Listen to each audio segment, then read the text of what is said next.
Faces from my nightmares. If you've ever woken up with the memory of a face you've never seen, you know how unsettling it is.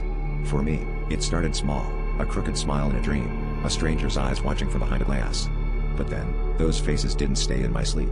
I'd catch the woman with the twisted grin on the subway, the man with the hollow stare standing at the end of my street.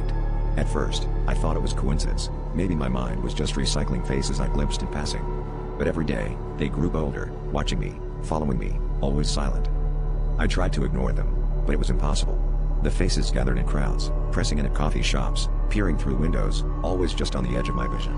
My friends said I was losing it. I stopped sleeping, terrified of the next face that might cross from dream to reality. One afternoon, I saw the boy with the bandaged jaw, the one who always screamed in my nightmares. He stood across the street, staring directly at me, unmoving even as traffic roared between us. That's when I decided I couldn't run anymore. I crossed the street, heart pounding, determined to confront him. The closer I got, the more the world seemed to blur, as if everything but the boy was smudged with static.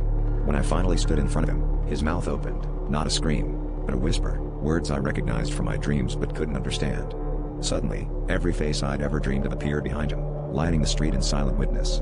The boy reached out and touched my arm. The world flickered, and for a moment, I saw myself reflected in his eyes, empty, terrified, unfamiliar. If you're still watching, here's what happens when you confront a face from your dreams: you take their place. I blinked, and the city vanished. Now I am the face in someone else's nightmare, waiting on the other side of sleep, hoping someone new will come close enough to set me free. So, next time you see a stranger who feels disturbingly familiar, don't look too long. You might just bring them home.